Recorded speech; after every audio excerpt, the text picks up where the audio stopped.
Olá pessoal, sejam bem-vindos ao segundo episódio do Founder to Founder, onde convidamos pessoas fantásticas construindo negócios incríveis. E o nosso convidado de hoje tem um perfil diferenciado porque ele empreende ajudando outros empreendedores a não entrar em roubadas jurídicas.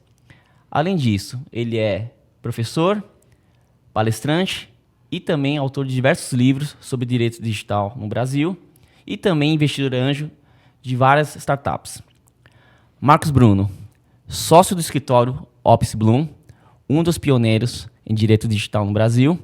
Seja bem-vindo. Obrigado, Shaw. Um prazer estar aqui com vocês. Acho que nós vamos ter um bate-papo muito legal, como você colocou, né? Eu sou sócio do Opus Bloom, um escritório que tem aí 27 anos, pioneiro nessa área da tecnologia. Hoje tem um atendimento full service em direito digital, em tecnologia, em inovação, privacidade, produção de dados e uma interação muito grande com as startups, né? Então a gente está bastante inserido nesse ecossistema, como você bem disse, aí ajudando o pessoal a não entrar numa roubada jurídica ou pelo menos tentando minimizar os riscos, né? Que a gente sabe que às vezes tem ciladas aí que são inevitáveis, mas nós advogados estamos aqui para não só minimizar os riscos, mas fazer com que o negócio vá adiante, né? A gente tem essa postura muito pró-negócio de realmente fazer acontecer o que é absolutamente necessário nesse ecossistema. Muito bom, Marcos. E antes de conversarmos um pouco mais sobre a importância de se ter uma assessoria jurídica especializada, né, em tecnologia e também sobre os impactos da tecnologia e o avanço de inteligência artificial no mundo jurídico, eu queria que você contasse um pouco mais aí sobre a trajetória do Marcos, a sua paixão por tecnologia e que te levou a ser advogado e principalmente a ser especialista em direito digital. Ainda mais numa época que a internet ainda estava começando. Essa é uma história que é longa, né? Eu vou tentar resumir aqui, mas eu sou de uma geração, aquela geração ali dos anos 70, que não é um nativo digital, né? Que quando nasceu não existia a tecnologia que existe hoje e nem aquela que veio a existir na minha adolescência.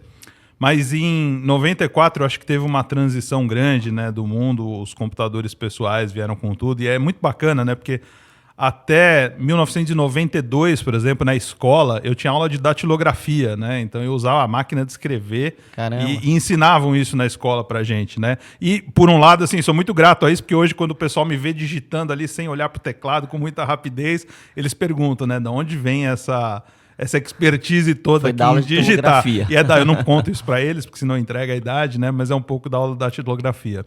E aí, em 94, né, começa já o laboratório de informática na escola e uns Macintoshes, né, os primeiros computadores que tinham ali. Eu falo, poxa, isso aqui é muito legal, né? E depois, era muito caro naquela época, né? Mas depois de alguns anos, tal, consegui ter um computador pessoal em casa, comecei principalmente me conectar, né? Os modems, as conexões de escadas, né? Videotexto, que era um serviço público da antiga Telesp, né? Nossa, chega a usar esse serviço. Sim, cheguei a usar esse serviço. Depois vieram os BBS, né? As estruturas aí de comunicação.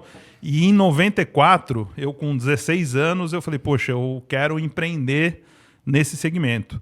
E aí eu criei, né? Hoje a gente chamaria de um provedor de internet, na época era um BBS, né? Um Bulletin Board System, que era uma central onde as pessoas ligavam ali, trocavam mensagens, baixavam arquivos e também acessavam a internet. Naquele tempo a gente tinha só a Embratel para acessar a internet, então era algo muito, muito restrito, né? E eu fui aí um dos primeiros provedores no Brasil com o meu BBS e sempre fui muito apaixonado por aquilo. Fiquei alguns anos, até os 18 anos, aí mais ou menos, lá para 98, nessa área de tecnologia e tudo mais. E aí, obviamente, o mercado foi crescendo, né? A gente já tinha grandes players, a gente já tinha o UOL, já tinha um monte de empresas grandes. American Online, que tinha acabado de chegar no Brasil também. AOL, né? American Online, tava todo mundo chegando aqui no Brasil, o mercado super concorrido, um garoto ali de 17 anos. Vocês podem imaginar que as coisas se tornaram cada vez mais difíceis, né? E aí eu falei, bom, estou fazendo 18 anos, preciso fazer faculdade. Passei a minha carteira de clientes para um amigo, um conhecido, né? Ele acabou pagando lá um determinado valor por aquela carteira de cliente. Foi bom, com esse dinheiro comprei meu primeiro carro quando eu fiz 18 anos e fui fazer faculdade. E aí, porque o direito, né? Eu venho de uma família de profissionais do direito, né? Meu pai é um desembargador aposentado, meu irmão é um promotor de justiça, e tem um outro irmão do meio que esse é engenheiro, é o único que não saiu aí à área jurídica. E aí aquela pressão natural, né, da família, acabei indo fazer faculdade de Direito. Também me apaixonei muito pelo direito, né? Comecei a faculdade, gostei muito daquilo, achei muito interessante. Até que em 99... um dia eu estava folhando o jornal e aí eu vi uma matéria sobre os aspectos jurídicos do bug do milênio. E aí, né, acho que é até bom a gente fazer esse disclaimer, isso é muito comum quando eu conto essa história. Hoje o pessoal mais jovem não sabe nem o que era o bug do milênio, né? Então, só para contextualizar um pouco disso, o bug do milênio era uma questão de que quando virasse o ano 2000, como os softwares foram feitos com apenas 2 dígitos no ano, acreditava-se que os computadores entenderiam que nós voltamos a 1900 quando de 99 passasse a 00.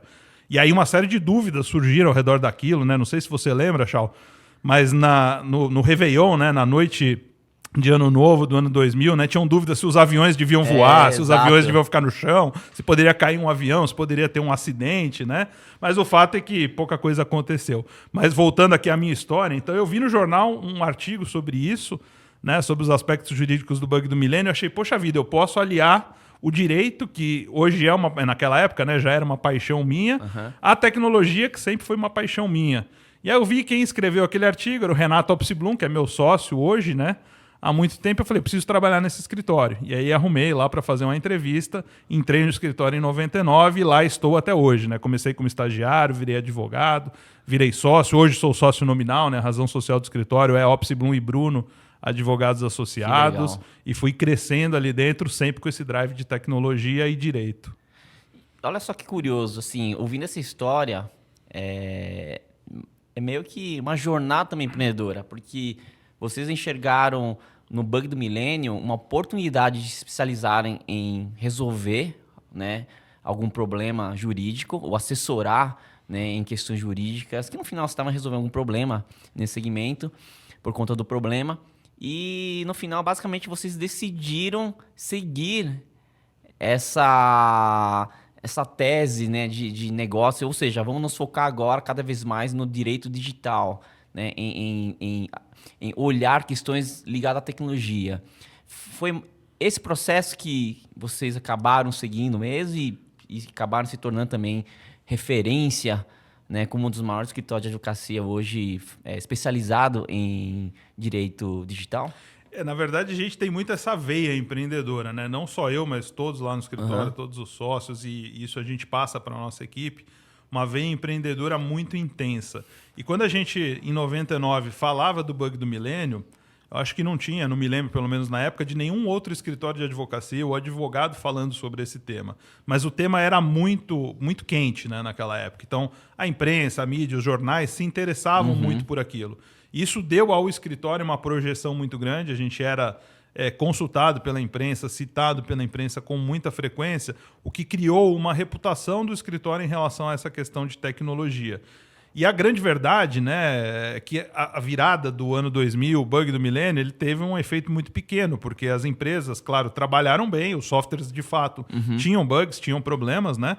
Mas esses problemas foram corrigidos antes do ano 2000. Nós no escritório fizemos aí algumas dezenas de acordos, para não dizer que tudo acabou no acordo. A gente teve uma ação judicial, unicamente, uma única ação judicial, que também acabou terminando num acordo em dezembro de 99, e aquilo passou sem maiores efeitos. E aí o assunto morreu, mas nós continuamos rotulados pela imprensa como advogados que falam de tecnologia. Interessante. Então tudo que acontecia de tecnologia era muito comum que nos acessassem.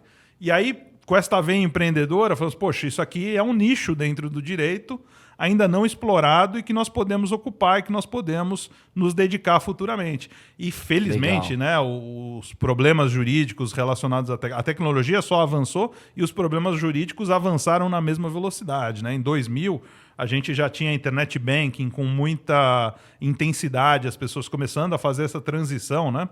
De não pegar uma fila mais no banco, ir ao internet banking pagar suas contas. Aí, com isso, vem as fraudes. Nessa época, por exemplo, nós chegamos a trabalhar, acho que para mais de 20 bancos, só em repressão à fraude. E a gente prendia, né? A gente prendia, não, a polícia prendia, né? Mas a gente acompanhava os processos. de quadrilhas desde adolescentes de 15, 16 anos que estavam fraudando pessoas, né? Existia uma concentração muito grande naquela época no Nordeste aqui do Brasil, por exemplo, de quadrilhas que faziam fraudes financeiras pela internet, e cidades de interior eles vendiam o kit ali de vírus, né, de artefatos maliciosos para isso, na feira livre da cidade. Então tinha menino de 16 anos, 15 anos que comprava e começava a fazer fraude, e tinha crime organizado, né, gente muito estruturada. Então começou com fraude, depois veio propriedade intelectual, depois vieram redes sociais, ofensas, responsabilidade civil, eleições, né? Hoje nós vemos aí tudo isso, Verdade. inteligência artificial. O assunto só foi crescendo, né? Então, felizmente, é uma área que foi muito profícua para nós, sim. Isso até traz um assunto que queria abordar, por exemplo. O que eu tenho percebido é que, conforme a tecnologia vai avançando e vai se disseminando cada vez mais, ao mesmo tempo também, assim, o número de fraudes, de tudo que é ilegal, usando a tecnologia, também vem crescendo de uma forma assim, desproporcional. Mas eu percebo que, às vezes, a lei, né, a área jurídica, ela ainda não está preparada para acompanhar essa velocidade de uso intenso de tecnologias novas aparecendo e as pessoas usando essas ferramentas para, infelizmente, cometerem crimes. Né? Então, na tua visão, por que isso acontece? Porque o Congresso, os políticos não estão conseguindo acompanhar essa velocidade tecnológica de uma forma mais eficiente? Eu acho que assim, né, não é um problema dos políticos do Brasil, né, mas eu acho que a tecnologia ela sempre vai caminhar numa velocidade mais rápida do que o Estado. Então, quando a gente fala de novas tecnologias, né, vou citar uma questão recente aqui, inteligência artificial generativa. Perfeito. Isso não é um problema do Brasil, isso é um problema do mundo, né? E todos os eventos que nós vamos na Europa, nos Estados Unidos, em qualquer lugar, em qualquer país, o grande ponto dos reguladores é isso, né? A gente não sabe como lidar com isso, a gente não sabe como regulamentar isso, como regular isso de uma forma que seja eficaz para proteger as pessoas e, ao mesmo tempo, não seja um embaraço, não seja um impeditivo para o desenvolvimento tecnológico. Porque a gente sabe, de uma ponta, se você coloca muitos controles, você que vai empreender fala, poxa, é tão difícil empreender nessa área, eu não vou fazer isso porque o custo vai ser muito alto, não vale a pena, vou continuar fazendo na mão e não vou usar a inteligência artificial. Então, esse equilíbrio é muito difícil, esse é um problema, acho que, do mundo todo. Né? A tecnologia ela anda a passos muito mais largos do que o Estado, principalmente. E aí veio o grande desafio e talvez a grande solução que a gente traz aqui enquanto escritório especializado em tecnologia. Né? O escritório hoje tem um propósito, né, que é muito interessante, muito bacana, eu gosto muito dele, que é redefinir os limites do possível. E é exatamente isso que a gente tem que fazer no dia a dia. Né? A gente recebe um cliente, ele fala, eu quero fazer isso desta forma. A gente vê quais são os limites do possível até ontem, né? Os limites eram outros, mas a lei hoje continua sendo a mesma, e o nosso trabalho é conseguir achar uma solução de contorno que propicie que aquilo aconteça, que propicie que aquele empreendimento, que aquela ideia, ela vá à frente com o máximo de segurança jurídica que possa se aplicar naquele caso. Né? Então, existe todo esse trabalho de realmente interpretar a legislação, e eu acho que esse é o grande lance bacana do direito, né? Quando eu falei no começo que eu era um apaixonado por tecnologia, que acabou parando no direito por uma influência familiar e depois entendeu que aquilo era muito legal, é por isso, né? Porque diferentemente da ciência exata, onde 2 mais 2 sempre vão ser 4, onde a fórmula para calcular a estrutura de um prédio sempre vai ser a mesma, porque é uma fórmula que foi escrita por alguém ali atrás, no direito tudo depende, né?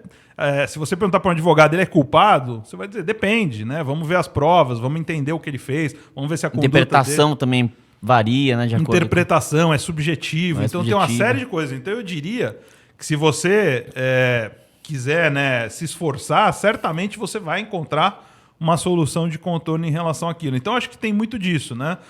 O fato da sociedade, né, do governo, do legislativo não acompanhar, não tem que ser um impeditivo para a gente empreender no Brasil ou em qualquer país do mundo, né? Eu não estou aqui com nenhum complexo de vira-lata, acho que isso não é um problema do Brasil, é um problema do mundo. Global, né? Eu acho que eu vejo também isso aí. O Brasil, inclusive, né? Nós somos grandes heavy users, assim, né? Grandes usuários de tecnologia, de internet. Então é muito comum que os problemas eles apareçam aqui primeiro, né? É muito comum redes sociais, por exemplo. Rapidamente o Brasil, qualquer rede nova que sai, né? Rapidamente a gente ocupa ali o segundo, terceiro lugar. A gente só não ocupa o primeiro porque tem lugares como a China, como a Índia, que há uma população gigantesca, né? Então, se 10% lá utilizarem, talvez seja mais do que aqui no Brasil. Mas é isso. Então, o brasileiro, ele tem essa tendência de gerar os problemas.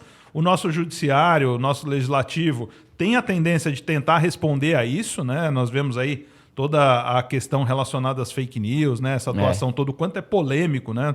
Toda hora a gente vê na mídia decisões do Supremo, decisões do Superior Tribunal de Justiça, tira conteúdo do ar, não tira conteúdo, responsabiliza a plataforma, não responsabiliza. Isso sempre está em voga no Brasil, né? Isso é um assunto também polêmico e interessante. Por exemplo, hoje os negócios e as tecnologias são globalizadas. Então, tudo que é lançado lá fora, por exemplo, uma rede social nova, ele já dissemina para o mundo inteiro em questão de horas.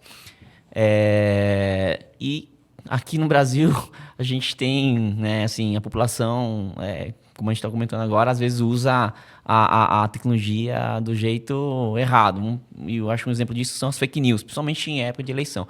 Não vou dizer que é um problema só brasileiro, porque também acontece nos Estados Unidos e a China talvez não aconteça, porque lá é um regime que controla, né, a comunicação de informações. Mas como que você vê a atuação do setor legal, do direito, de uma forma global? Por exemplo, quando se fala de punir alguém porque está usando uma tecnologia em escala, de forma errada, não só no Brasil, mas também que afeta usuários do outro mundo, é difícil você tentar juridicamente trabalhar tudo isso aí, é um desafio. Assim como a própria lei de proteção dos dados. Você nasceu, né? Ela vem para proteger a privacidade dos dados dos usuários no mundo inteiro, mas você tem a LGPD de uma forma lá na Europa, você tem ele um pouco diferente nos Estados Unidos e no Brasil, né? Pela NPD, acho que agora a Vigor também mudou. Então, a dor é global, mas como se coordena tudo isso aí de forma jurídica?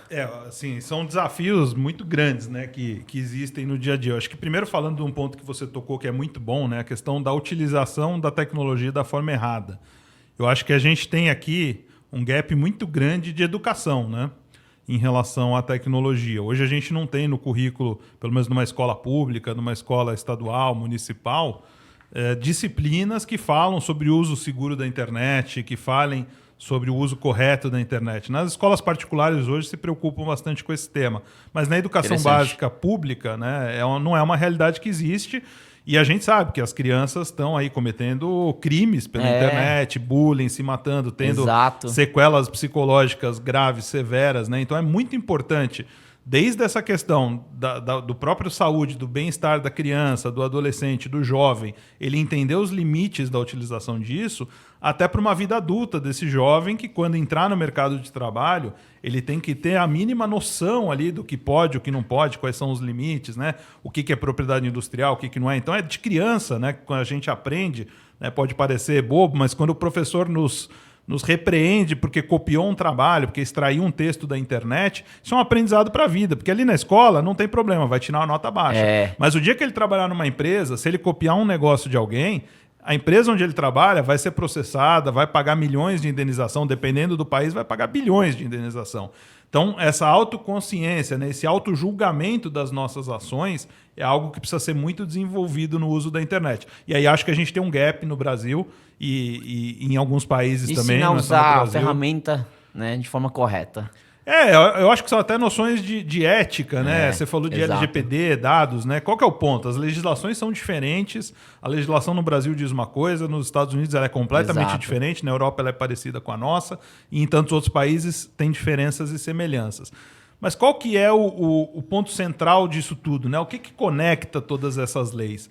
É a questão da ética. Eu acho que hoje, por exemplo, né, nós não chamamos nossa área de privacidade e proteção de dados de privacidade e proteção de dados. Nós chamamos de data ethics. Primeiro porque não é só dado pessoal, é dado. Pode ser o dado pessoal, pode ser o dado corporativo, pode ser o dado da empresa, pode ser o dado do meu parceiro de negócio, que é uma pessoa jurídica, de qualquer pessoa.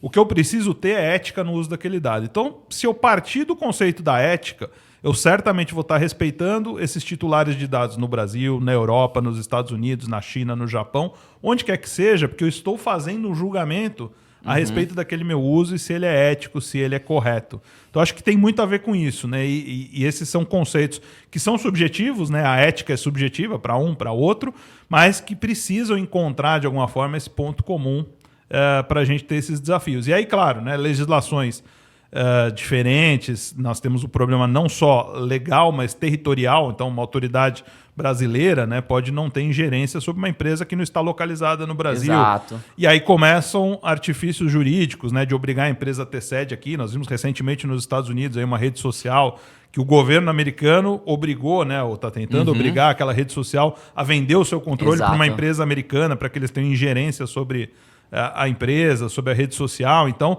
começam esses artifícios que acabam sendo um pouco excessivos, né, do ponto de vista de controle. Não é que a gente precisa fazer uma regulação mínima, mas eu acredito, né, muito no que a gente chama de autorregulação regulada, principalmente, que são os setores se reunirem, e isso, quando a gente fala em tecnologia, funciona muito, né, os setores que entendem do assunto, o setor privado, produtivo, que entende do assunto, sabe quais são as dores, sabe quais são os riscos, já fez essa lição de casa, porque tem aquele conceito da ética que eu falei.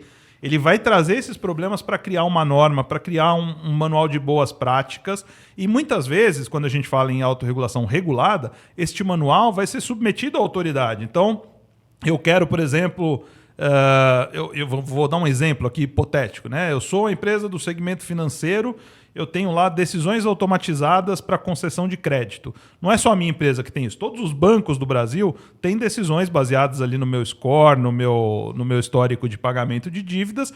Eles têm um sistema lá que vai dizer, olha, o Shaw tem 100 mil reais pré-aprovado, 1 milhão, 10 mil reais, quanto for, o Marcos tem tanto também. Isso existe em qualquer banco.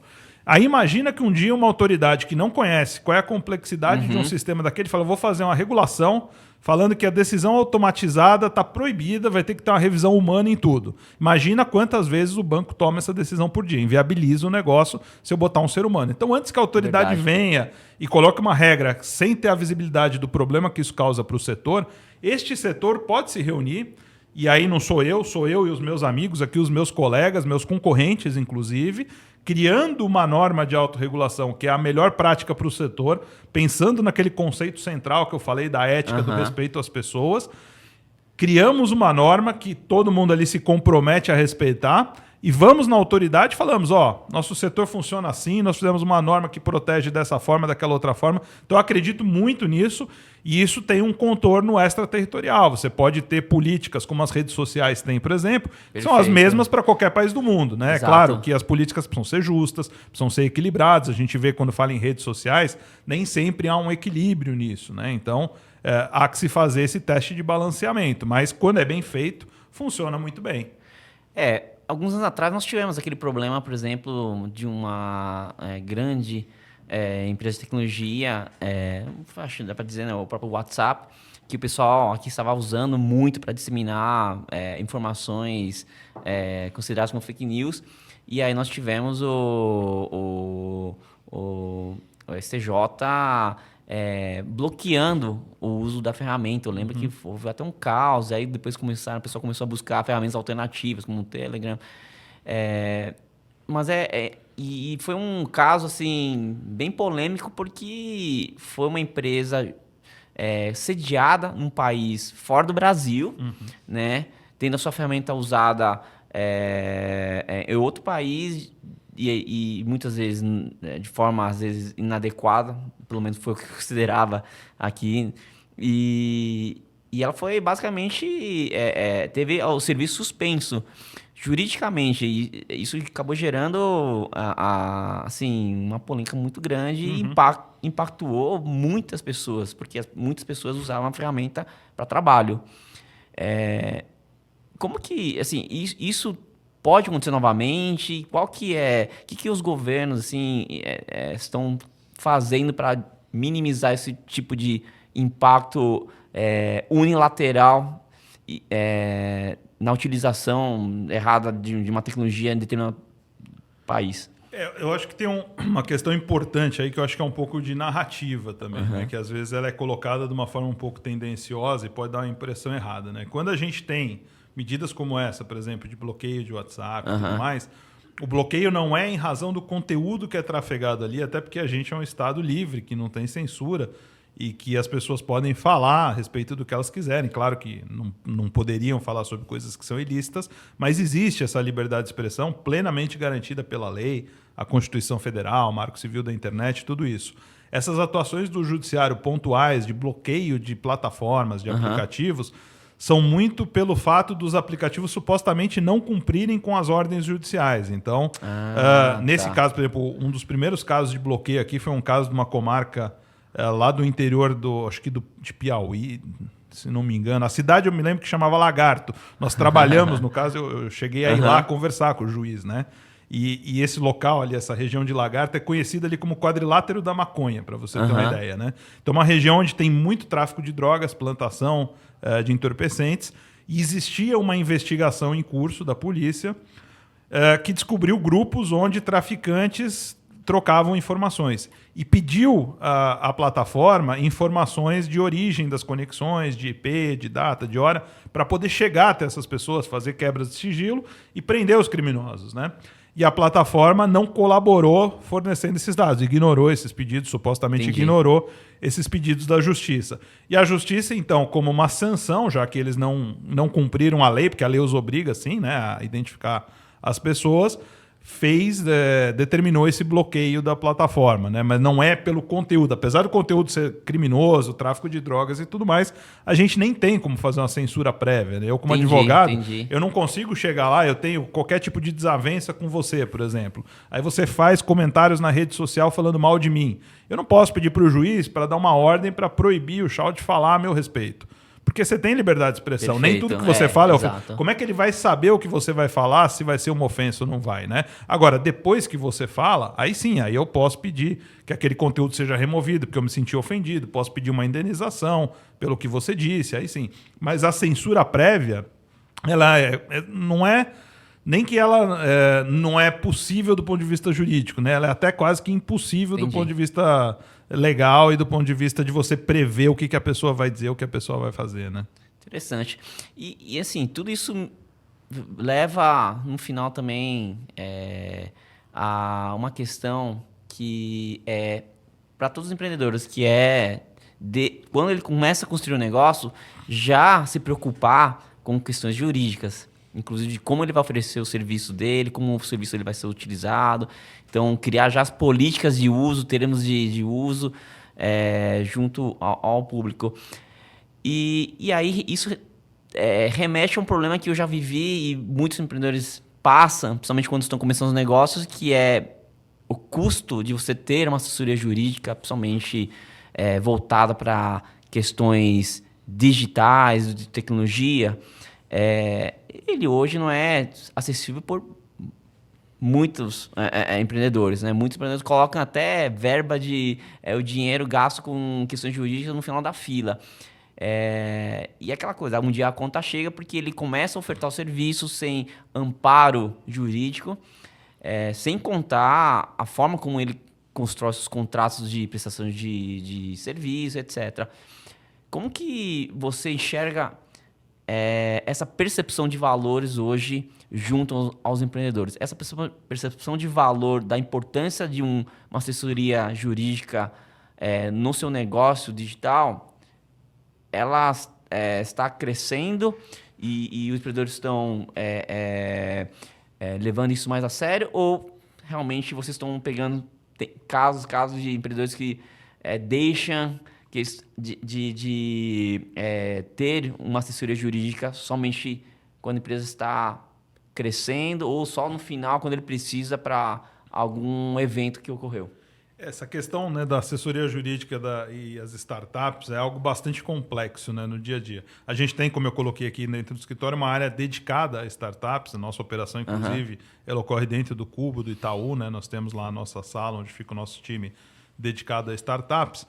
E o que a gente vê no dia a dia, primeiro que a priorização, evidentemente, quando você tem pouco recurso, é para você criar o seu MVP, para botar o bloco na rua, né, como a gente diz, para fazer acontecer, fazer barulho e fazer com que a empresa ganhe visibilidade, a startup ganhe visibilidade.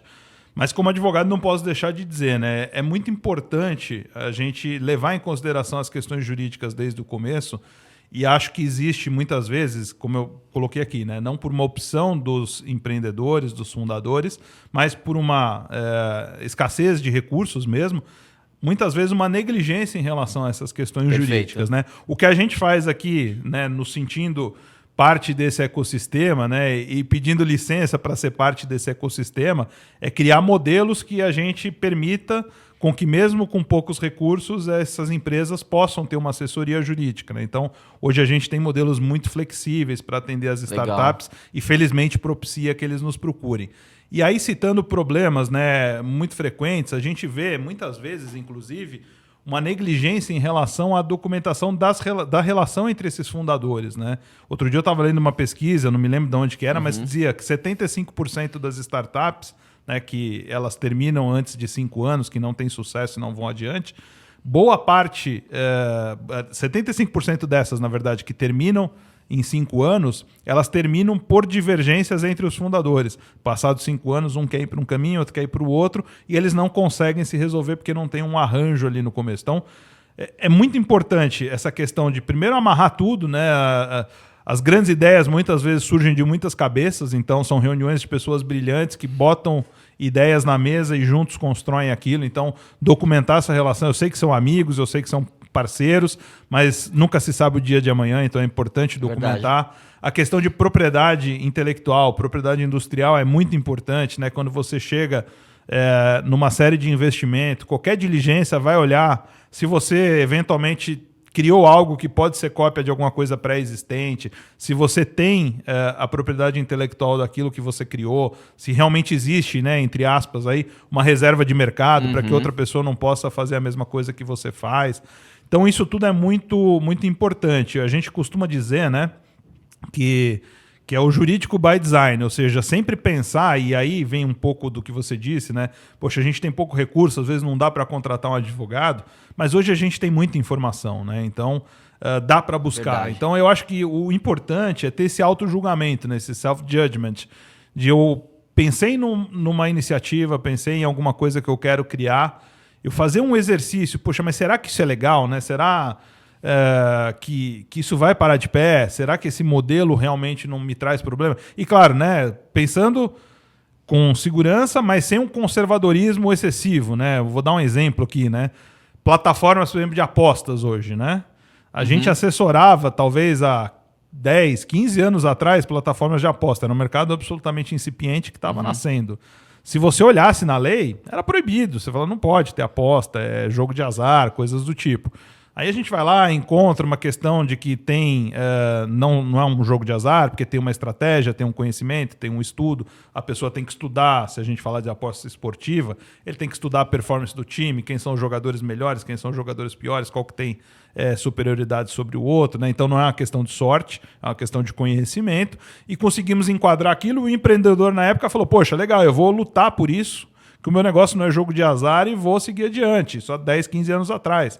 E está aí, né? Um mercado gigantesco hoje, o governo, inclusive, olhando para esse mercado do ponto de vista de tributação, ou seja, você só tributa aquilo que é legal, né? Então, você não vai tributar aquilo que você reputa como ilegal. Perfeito. Então, olhando a legalidade desse mercado. Então, acho que é isso, né? A gente tem que entender. Claro que tem riscos no caminho, quem não assume riscos também não chega nos objetivos que busca muitas vezes, tem que assumir um pouco de risco, mas com segurança. Então, a gente gosta muito disso, né? A gente faz... hoje, muitas startups, quando nos procuram, né, no primeiro contato, a gente tem um produto ali que chama Raio-X Jurídico, onde Legal. A gente consegue fazer uma validação 360 do negócio, de vários aspectos societários, de propriedade intelectual, de privacidade, de proteção de dados, para que a empresa, pelo menos, tenha uma segurança de que Legal. aquele caminho é um caminho seguro, né? E se Perfeito. aquele caminho não for seguro, qual é o caminho um pouco mais seguro para que aquilo trilhe adiante? Então, são coisas hoje muito importantes, que às vezes têm custo baixo e que podem ajudar pelo menos a você se manter numa linha correta ali para o desenvolvimento, para não ter um problema na frente, como você falou. Porque uma hora a conta vem, a hora que chega um Exato. grande investidor, ele vai olhar tudo para trás, ele vai falar, olha, você tem um monte de problema aqui, aqui, aqui, vai desvalorizar o seu negócio, vai começar a baixar no valuation, vai pedir um scroll, vai pedir garantias Exato. excessivas, é um dinheiro que poderia estar no bolso do fundador, do investidor, e que vai ficar lá retido até que um determinado prazo passe e não tenha, né? Esperamos que não tenha nenhum tipo de prejuízo para o fundo que estiver adquirindo, né? Legal. Interessante esse produto que vocês criaram, porque, de uma certa forma, vocês estão democratizando o acesso, né, à análise jurídica, né, para qualquer startup que está começando o seu negócio. E, como eu comentei, muitas não fazem justamente porque é um custo que, às vezes, elas não têm. E esse produto, por exemplo, hoje, qual o perfil de empreendedor que acessa esse produto? É um empreendedor que construiu um negócio, está construindo um negócio e tem 5, 10 pessoas, ou não tem isso? Ele funciona muito bem para empreendedores que também estão no estágio de ter um negócio mais maduro? Eu acho que o grande ponto, né? Você falou bem, né? A questão de democratizar.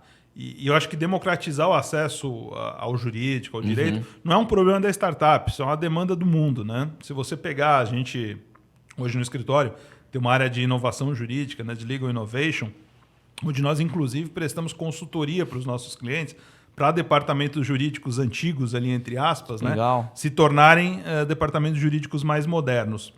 E dentro dessa área a gente estuda muito tendências do mercado jurídico. Então hoje a gente vê, por exemplo, Nova York, talvez que seja aí o grande centro, né, dos escritórios de advocacia, Nova York e Londres. Acho que são dois polos muito grandes, de grandes escritórios, assim, escritórios que faturam bilhões, enfim, de dólares e de pounds, né, de libras. Hoje eles têm uma jornada muito grande em adquirir law techs, adquirir startups para trazer tecnologia para a operação. Então, essa necessidade de escalar os produtos jurídicos é muito intensa. E esse raio-x jurídico é isso, né?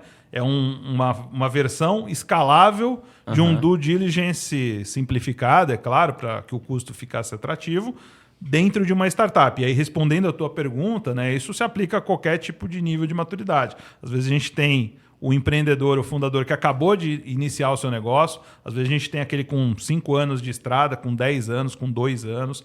É indiferente, né? A gente consegue avaliar num olhar 360, como eu disse, qual que é o estágio de maturidade em determinados aspectos e dizer para ele, ó, aqui você está descoberto, nossa recomendação é que você faça uma ação desse tipo. E aí, é claro, ele tem a opção de fazer naquele momento, de fazer um phasing daquilo, jogar aquilo um pouco mais para frente, mas é importante que ele conhece, né, o seu risco, ele continua ele sabendo qual é o risco. É aquilo, né? Você tem o carro está lá com um pneu que não está muito bom, você sabe que o risco é o pneu que não está muito bom. O pior é você não saber que existe aquele risco, vai pegar uma estrada com chuva, enfim, com um piso molhado, com piso escorregadio com um pneu que não está tão bom, né? Então, conhecer o risco, acho que é bom porque dá um pouco dessa cautela. E hoje tem essa jornada, né? A advocacia está muito perseguindo isso. Você escalar, você ter preços melhores, você ter entregas mais compactas, que falem a língua do cliente, né? A linguagem jurídica, ela não é uma linguagem acessível muitas vezes, né? Hoje a gente tem uma jornada... É difícil entender. No Brasil até que é fácil, né? A gente que é advogado, quando eu pego um contrato americano, escrito por um advogado americano, às vezes eu mesmo que sou advogado tenho dificuldade de entender, porque é um inglês extremamente rebuscado, né? Caramba. No Brasil a gente ainda tem, acho que uma diversidade maior nos advogados, né? Nos Estados Unidos talvez a faculdade de Direito seja algo das pessoas que tem uma capacidade financeira um pouco mais alta, enfim, não é tão popularizado como aqui. Aqui não, aqui a gente tem um acesso muito mais democrático, né, à universidade, e acho que tem uma diversidade muito maior, então tem pessoas que escrevem de uma forma mais simples, mas mesmo assim não é suficiente, né? A faculdade não ensina o advogado a escrever simples, a escrever algo que as pessoas entendam. E hoje a gente tem muito esse trabalho de linguagem simples, de legal design, de visual law. Então, visual law é muito legal, né? A gente pega um contrato, um documento extremamente denso, às vezes políticas de anticorrupção, né? Um negócio extremamente denso, cheio de regras, cheio de norma, e a gente faz aquilo ficar suave, virar um one page, né? Ou 2 páginas, com desenho, com ilustração, trazendo para o contexto do produto. A gente pensa no consumidor. E aí, é claro, né, a beleza é o que aparece, né? A beleza é o que salta aos olhos quando você olha esses documentos, mas ele tem um monte de propósito por trás dele, né? Ele resolve um monte de problema. Então, quando a gente fala, só para citar um caso aqui, quando a gente fala, por exemplo, vou fazer aqui para um banco um contrato de cartão de crédito. Primeira coisa que eu falo, quem é o público? Aí, poxa, esse cartão de crédito é um cartão de crédito para idoso. Poxa, para idoso, primeira coisa, vamos botar a fonte 2 números maiores aqui, porque o idoso tem a vista mais cansada, tem dificuldade de ler. Então, isso o consumidor percebe, ele vai falar, poxa, aquele banco escreveu um contrato um pouco maior, uma letra um pouco maior para mim. Ele vê isso como um benefício para ele. Que legal. O segundo passo, nós vamos falar com a área ali de contencioso, né? O pessoal dos processos. O que o pessoal processa? Eles processam por causa dessa taxa de juros. Vamos colocar essa taxa de juros em destaque, vamos fazer um desenho para explicar como isso funciona.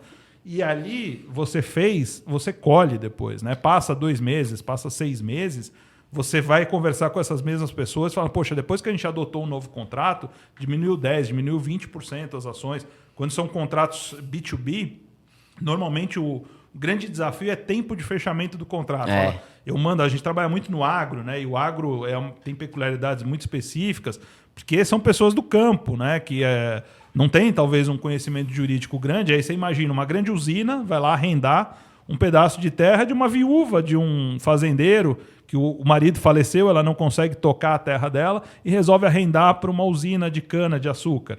A usina chega lá com um contrato cheio de termos jurídicos, ela vai procurar o advogado da família ali na cidade, que também não está familiarizado com aquilo, é um advogado de cidade de interior, que está acostumado com as causas ali de família, cíveis e tudo mais, e fica ali um mês e meio para entender o que está naquele contrato, discutir, né? Quando a gente entra com essas técnicas, a gente coloca esse contrato, por exemplo, bicolunado, colocando no meio tudo que se aplica aos dois, colocando na esquerda o que se aplica a um, na direita o que se aplica ao outro, porque visualmente a pessoa vê, poxa, 90% do contrato está no meio, o contrato é justo, né? Porque o que a pessoa pensa, né? Essa viúva, no exemplo que eu dei aqui, ela fala, eu sou vulnerável diante dessa grande usina. Esses caras vêm aqui para se aproveitar de mim. Eles estão alugando a minha terra aqui barato, vão produzir um monte de cana e vão me pagar pouco. Deve ser um contrato que é abusivo. Então ela já começa a negociar com o pé atrás.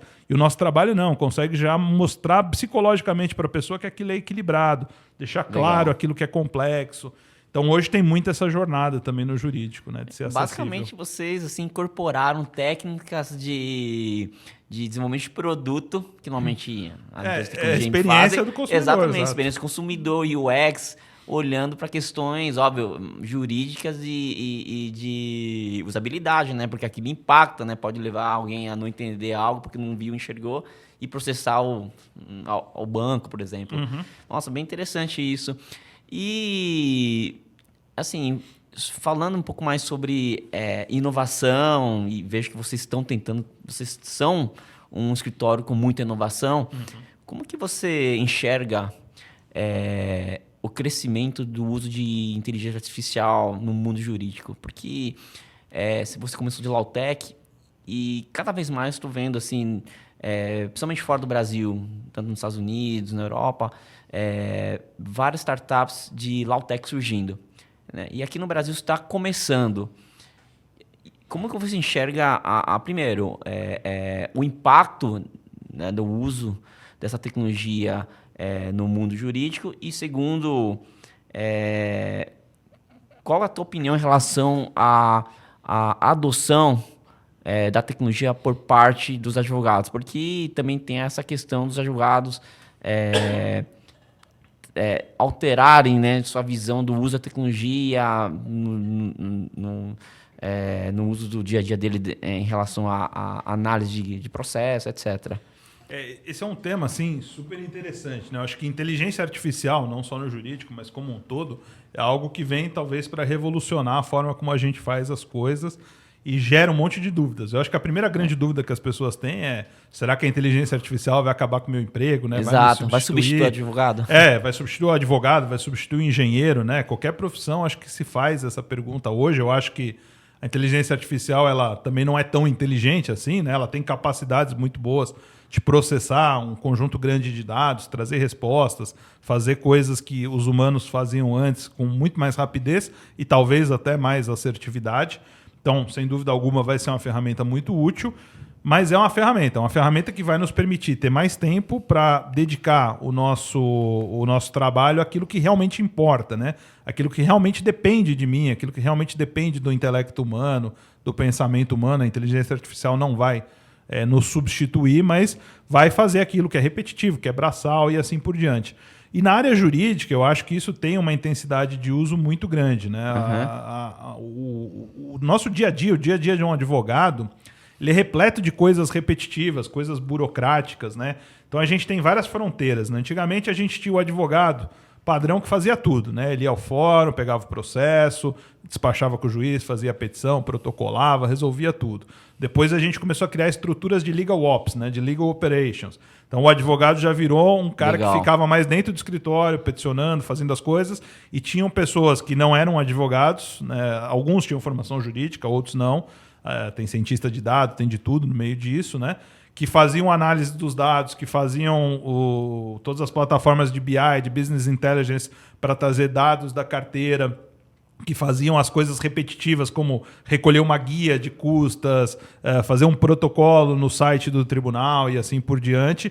E hoje a gente está começando a botar a inteligência artificial para fazer essas coisas. Legal. Mas, apesar da gente, né, quando eu digo a gente, é o mercado jurídico, o mercado jurídico, pelo menos o que desponta aí, né, os grandes escritórios, as faculdades ainda não estão nessa pegada, né? Então, o jovem advogado, ele sai de uma boa faculdade sem ter esta visão de que a tecnologia é um aliado dele e que a tecnologia precisa ser usada no dia a dia.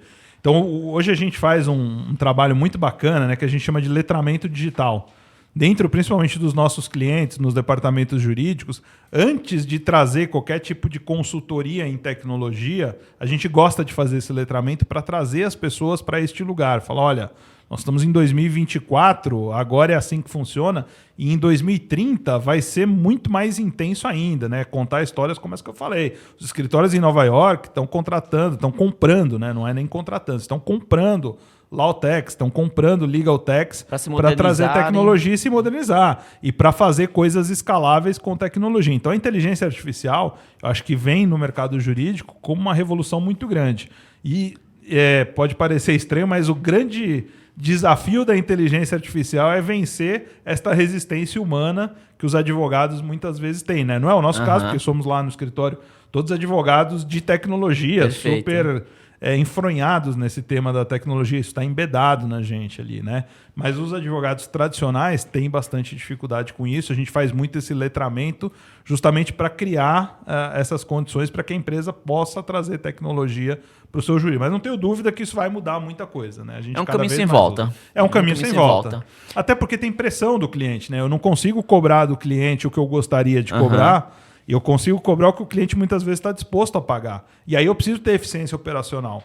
E eu não consigo ter eficiência operacional se eu não tenho tecnologia. Em qualquer área, não é no jurídico, né? Exato. Em qualquer segmento. E essa adoção tecnológica por parte dos advogados, ele é um movimento que é mais forte, está acontecendo ao mesmo tempo no mundo todo, ou ele é mais forte, por exemplo, na Europa, Estados Unidos e o Brasil um pouco mais resistente? Como que você enxerga o mercado como um todo na adoção da tecnologia? Eu acho que o mercado jurídico, né, os grandes escritórios que a gente pega do Brasil, são muito para frente, tá? Eu acho que de todos os grandes escritórios só tem um, talvez aqui, que ainda esteja um pouco para trás nesse quesito, que não esteja olhando para esse tema, mas todos os outros, eles realmente estão muito atentos a essa questão da tecnologia. Estão criando áreas de inovação, assim como nós temos a nossa. Lá nós fomos, que legal. assim como nós fomos pioneiros, né, no direito digital lá em 99, falando do bug do milênio, a gente foi pioneiro nessa discussão também, né? Então, há já 6 anos para trás aqui, a gente já tinha a área de legal innovation dentro do escritório, trazendo inovação jurídica, né? Foi uma realidade realmente pioneira para nós, mas que hoje os grandes escritórios já têm também essas áreas, já estão muito de olho nisso. E como eu coloquei antes, principalmente Estados Unidos, né, sobretudo Nova York, ali, que é um grande hub de escritórios de advocacia grandes, e Londres, existe hoje uma corrida muito grande por tecnologia nesses mercados. Interessante. E você, Marcos, como você já vem atuando com direito, apoiando várias startups, apoiando grandes empresas aí em ajudá-los, né, com questões jurídicas em relação ao uso de tecnologia. você também é investidor anjo.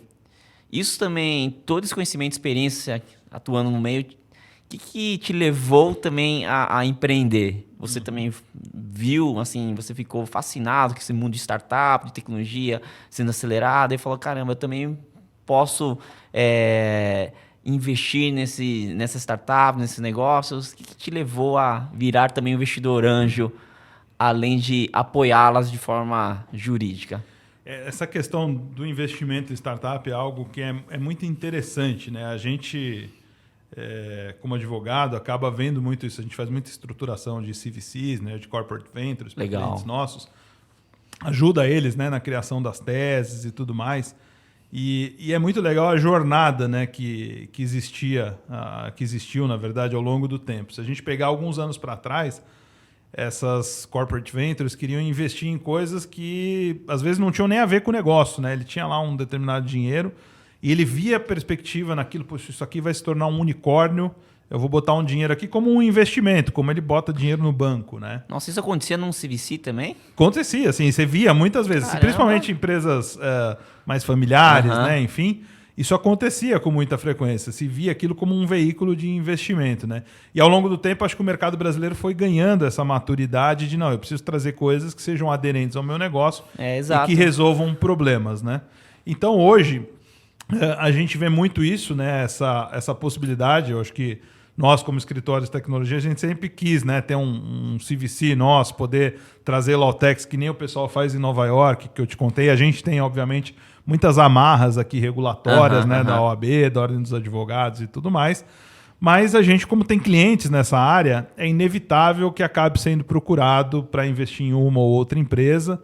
Né? Não existe uma tese sofisticada, que nem vocês aí que são investidores profissionais, mas eu acho que a gente gosta muito de entrar nessa questão do smart money. Né? Eu acho que, como um escritório de tecnologia, e principalmente para startups de tecnologia, a gente tem conexões muito valiosas, às vezes, para poder aproximar pessoas. Né? Nós mesmos, né, nos aproximamos por conta de uma empresa que ambos investimos e acabamos nos conhecendo nessa circunstância. Então, acho que é muito interessante nesse sentido, de criar conexões. Eu acho que nem tanto pelo investimento em si, mas por conhecer novas pessoas, novos empreendedores, novos mercados, poder fazer contatos, aproximações. Isso é muito interessante para nós, advogados, enquanto investidores também. E é o famoso smart money, né? De uma certa forma, você poder usar o conhecimento e as conexões que você também tem no meio para ajudar o empreendedor. É uma questão legal, né? Bem interessante. E a gente sabe, né? O empreendedor, né? O menino ali de 18 anos, 19 anos, brilhante, super técnico, genial, que tem uma ideia maravilhosa, que vai resolver um problema que é um problema de todo mundo, escalável.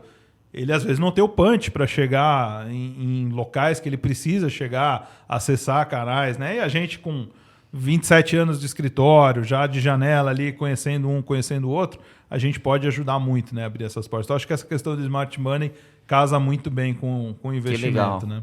E isso, acho que para além de qualquer retorno financeiro em relação a isso. Né? E ainda mais um escritório que vem trabalhando com tecnologia, apoiando grandes empresas e até mesmo várias startups. Vocês têm assim, um repertório e um conhecimento bem grande para poder realmente também apoiar com esse smart money, né? E a gente gosta muito, né, disso. Não sou eu, é o escritório todo, né? A gente gosta muito de fazer essas conexões, de quando um cliente fala na mesa para nós de uma coisa, fala, poxa, eu tenho um outro cliente aqui que tem fit com você. Eu preciso te apresentar. Vamos marcar um almoço nós três aqui e vamos bater esse papo. E é curioso, porque outro dia um conhecido meu comentou, nossa, você seu perfil do LinkedIn de tal sócio do escritório, e o cara lá tem uma série de empresas que ele é investidor anjo. Né? Então, eu achei interessante isso aí. E quando vocês vão investir numa startup, o que é mais importante para você? Assim, o que você avalia mais? É a ideia, o negócio, o empreendedor? Eu acho que tem muito a ver com pessoas, né? Eu acho que grandes ideias às vezes não vão adiante se não estão na mão da pessoa certa, né? Então, eu acho que tem uma análise muito subjetiva, né, de quem está à frente do negócio. A gente gosta de investir em pessoas que a gente conhece, que a gente acredita, que a gente vê potencial. E, sem dúvida alguma, com algum tipo de avaliação em relação ao que aquilo pode agregar para o mundo, para o mercado. Acho que tem um propósito aí que vai até além, né, do investimento, da gente deixar legados, deixar coisas boas para o nosso mundo aqui. Então, muito legal. Acho que tem todo um lado de ESG também, de conscientização social, que entra muito na balança hoje nas nossas ações como um todo, né?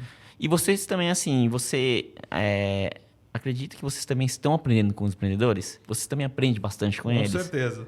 Dia sim, dia também, né? Todo dia a gente está aprendendo, sempre vendo coisas novas, desafios novos, novas formas, né, de resolver antigos problemas. Então, é um aprendizado constante, uma troca muito frequente. A gente hoje vê isso, né? O cliente troca muito com a gente também. Isso aí é uma coisa muito interessante, porque eu até estava conversando com um empreendedor hoje mais cedo e eu contei um pouco da minha mudança de trajetória nos últimos 2 anos, né? Deixei de empreender, virei investidor anjo, fui ser mentor, voltei a empreender novamente.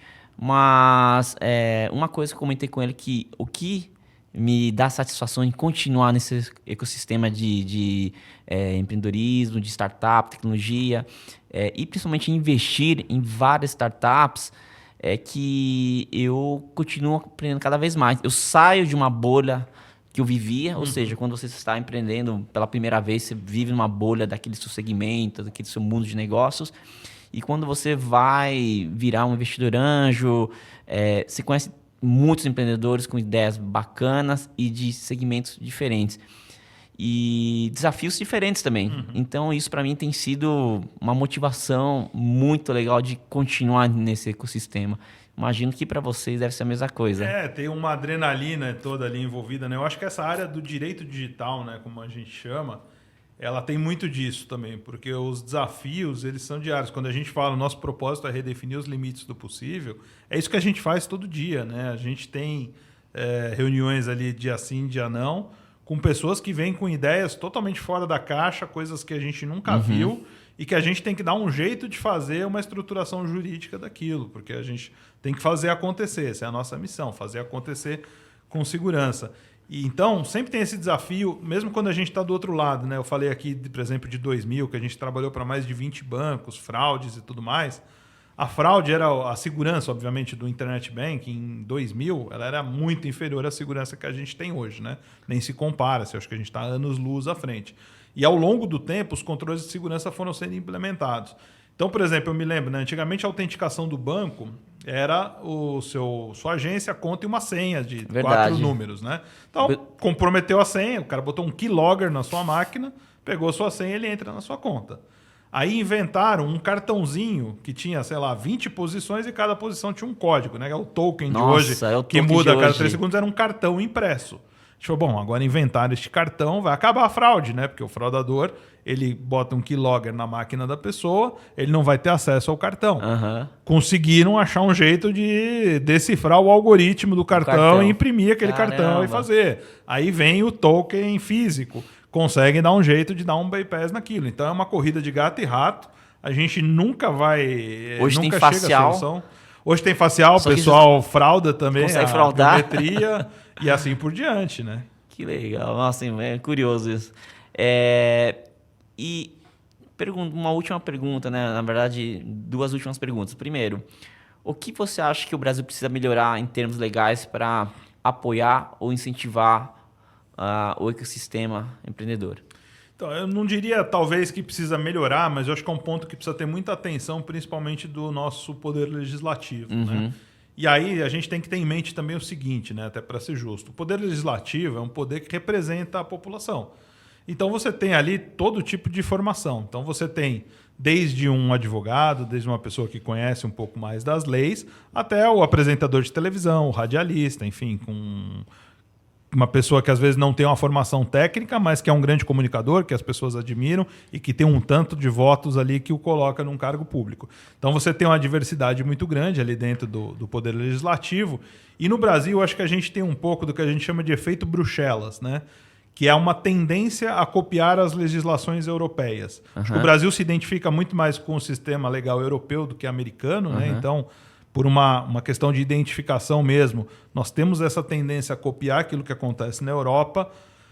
Normalmente, assim, o europeu, né, do ponto de vista jurídico, ele realmente tem sistemas legais muito avançados e essas questões de tecnologia, hoje a gente tem, principalmente na Alemanha, grandes discussões sobre o tema, o pessoal realmente aprofunda muito nisso, mas é difícil a gente pensar em copiar sem uma tropicalização e sem um ajuste. Perfeito. E acho que muitas vezes, né, os nossos deputados, senadores, nessa ânsia de, não, o pessoal na Europa já discutiu, aquilo é o melhor modelo, acabam colocando aqui um negócio que para o Brasil não funciona e o pior de tudo, que de alguma forma pode dificultar o desenvolvimento tecnológico. É o que eu falei aqui um pouco antes, né?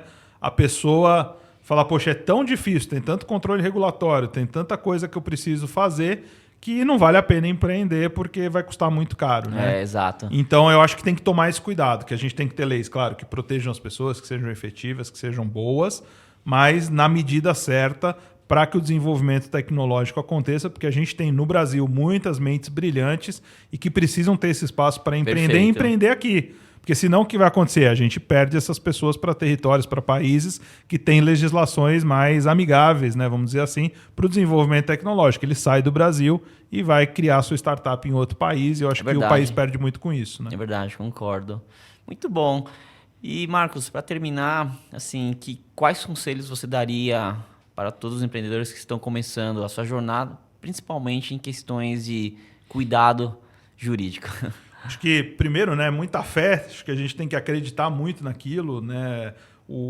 A própria trajetória do escritório, falando um pouco de empreendedorismo, é uma trajetória de empreendedorismo que nós construímos ali, e a gente teve muita fé ao longo do tempo de que isso ia, né, o direito digital ia se tornar algo assim muito, muito intenso, como é hoje já, felizmente. Então, muita fé, muita resiliência, porque tem momentos muito difíceis.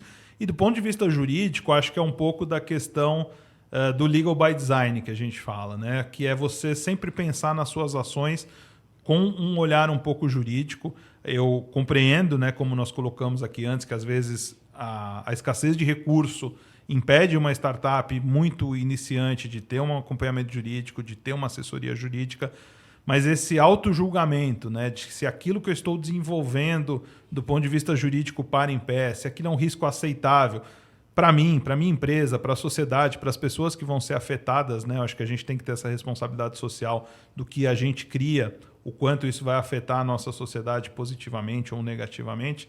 Isso é muito importante. Então, eu diria isso, ter esse auto-julgamento, sempre olhando para a questão jurídica, para a questão legal. Não conhece o tema, a gente tem internet, tem fonte de pesquisa. Claro que precisa pesquisar em locais confiáveis, né? Hoje a gente tem muita coisa que não é confiável, mas tem até inteligência artificial para nos ajudar hoje com essas questões. Então, sempre ter esse olhar de auto-julgamento e pensar no jurídico e na legalidade daquilo que a gente está criando. Muito bom, Marcos. Super obrigado aí pela sua presença hoje, pelo bate-papo. Espero que esse conteúdo ajude muitos empreendedores. Tirem dúvidas aí também de empreendedores que ainda nunca tiveram, né, alguma assessoria jurídica. E vou deixar esse contato também para quem quiser procurar vocês aí para alguma necessidade ou algum apoio jurídico, vai ser legal. E, pessoal, estamos chegando aí ao final de mais um episódio de Found to Founder. Marcos, obrigado pelo seu tempo. Eu sei que as horas de advogado não são baratas.